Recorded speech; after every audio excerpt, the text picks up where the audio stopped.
ایک استاد اپنے ایک شاگرد کو ساتھ لیے کھیتوں میں سے گزر رہے تھے۔ چلتے چلتے ایک پگڈنڈی پر ایک بوسیدہ سا جوتا دکھائی دیا۔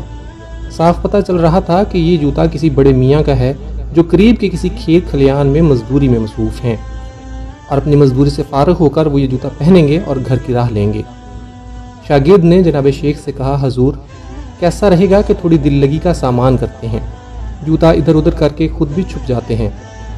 وہ بزرگوار پہنچ کر جوتا مفقود پائیں گے تو ان کا رد عمل دلچسپی کا باعث ہوگا۔ شیخ کامل نے کہا، بیٹا اپنے دلوں کی خوشیاں دوسروں کی پریشانیوں سے وابستہ کرنا کسی طور پر بھی پسندیدہ عمل نہیں ہے۔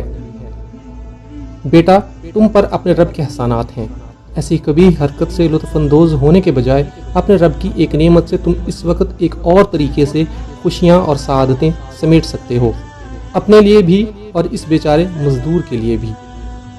ایسا کرو کہ جیب سے کچھ نقد سکے نکالو اور دونوں جوتوں میں رکھ دو، پھر ہم چھپ کے دیکھیں گے جو ہوگا۔ بلند بخت شاگرد نے تعمیل کی اور استاد و شاگرد دونوں جھاڑیوں کے پیچھے دبک گئے۔ کام ختم ہوا۔ بڑے میاں نے آن کر جوتے میں پاؤں رکھا تو سکے جو پاؤں سے ٹکرائے تو ایک بڑبڑاہٹ کے ساتھ جوتا اتارا تو وہ سکے اس میں سے باہر آ گئے۔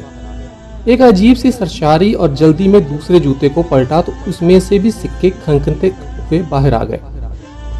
اب بڑے میاں آنکھوں کو ملتے ہیں، دائیں بائیں نظریں گھماتے ہیں، یقین ہو جاتا ہے کہ خواب نہیں، تو آنکھیں تشکر کے آنسوؤں سے بھر جاتی ہیں۔ بڑے میاں سجدے میں گر جاتے ہیں۔ استاد اور شاگرد دونوں سنتے ہیں کہ وہ اپنے رب سے کچھ یوں مناجات کر رہے ہیں، میرے مولا میں تیرا شکر کیسے ادا کروں، تو میرا کتنا کریم رب ہے، تجھے پتا تھا کہ میری بیوی بیمار ہے، بچے بھی بھوکے ہیں، مزدوری بھی مندی جا رہی ہے، تو نے کیسے میری مدد فرمائی، ان پیسوں سے بیمار بیوی کا علاج بھی ہو جائے گا، کچھ دنوں کا راشن بھی آ جائے گا۔ ادھر وہ اسی گریہ زاری کے ساتھ اپنے رب سے محو مناجات تھے، اور دوسری طرف استاد و شاگرد دونوں کے ملے جلے جذبات، اور ان کی آنکھیں بھی آنسوؤں سے لبریز تھیں۔